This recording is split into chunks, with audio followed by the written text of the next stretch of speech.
জামাত সংগঠনের আমি একটা প্রশংসা করব, সব সময় করি এবং আগামীতেও করব। সেটা কি? সেটা হচ্ছে তাদের সাংগঠনিক যে নীতিমালা, তাদের যে সংগঠনটা। আপনি একটা জিনিস দেখেন যে তাদের এমপি কেন্দ্রীয় সিলেক্টেড, তাদের উপজেলা চেয়ারম্যান কেন্দ্রীয় সিলেক্টেড, তাদের ইউনিয়ন চেয়ারম্যান এবং কি ওয়ার্ড মেম্বার পর্যন্ত কেন্দ্রীয় সিলেক্টেড বা তাদের সিনিয়র নেতাদের সিলেক্টেড।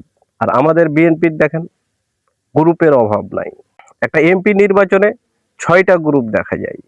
একটা গ্রুপ দেখবেন রিজভী স্যারের সাথে ছবি তুলে এসে এলাকা গরম করছে, আরেকটা গ্রুপ দেখবেন মির্জা ফখরুল ইসলাম আলমগীর স্যারের সাথে সেলফি তুলে এসে এলাকা গরম করছে, আরেকটা গ্রুপকে দেখবেন যে তারেক রহমানের সাথে ছবি তুলে এসে এলাকা গরম করছে। থাকলো বাকি 3 গ্রুপ। বাকি 3 গ্রুপ কি করছে? কেন্দ্রীয় অফিসের সামনে ছবি তুলে এনে এলাকা গরম করছে।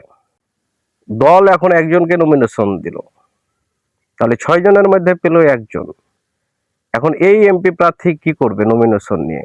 এখানে বাকি 5টা গ্রুপ আছে। এই বাকি 5টা গ্রুপের সাথে বসতে গিয়ে 2 গ্রুপ খুব সহজে চলে আসলো। বাকি যে 3 গ্রুপ থাকলো, এরা 3 গ্রুপ কি করবে? এরা 3 গ্রুপ একসাথে হয়ে যে নমিনেশন পেল তার বিরুদ্ধে বিক্ষোভ করবে, মিছিল করছে। অযোগ্য প্রার্থী আমরা চাই না আমাদের এলাকায়।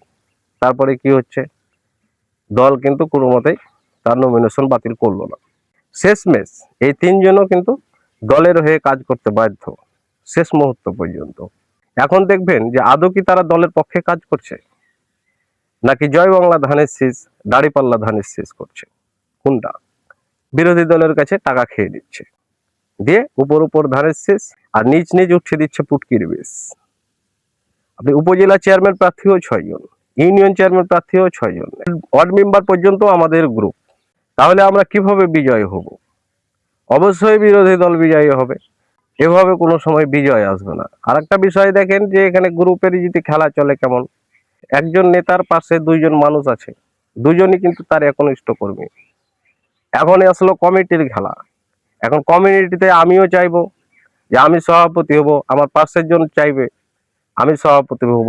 এখন নেতা একজনকে সিলেক্ট করলো, সাপোজ আমাকে সিলেক্ট করলো, আপনি কি করলেন? আপনি তখন এ গ্রুপ ছেড়ে আরেক গ্রুপে যোগদান দিলেন, নেতার মূল্যায়ন পেলেন না, নেতা আপনাকে চিনলো না। তখন নেতার যে দুর্বল পয়েন্টগুলো আপনি এতদিন তার সাথে থেকে থেকে দেখলেন, জানলেন, শুনলেন, সেগুলো তখন আপনি প্রচার শুরু করলেন। এই হচ্ছে আমাদের চরিত্র। তাহলে আমরা কিভাবে বিজয় হব? এভাবে কিন্তু আমাদের চাঁপাইনবাবগঞ্জের 3টি আসন হারিয়েছেন। আবার সামনে হয়তো উপজেলা নির্বাচন আসছে, কিংবা পৌর নির্বাচন, কিংবা ইউনিয়ন নির্বাচন, যাই হোক সামনে নির্বাচন আসছে। এই একই ধারাপাতে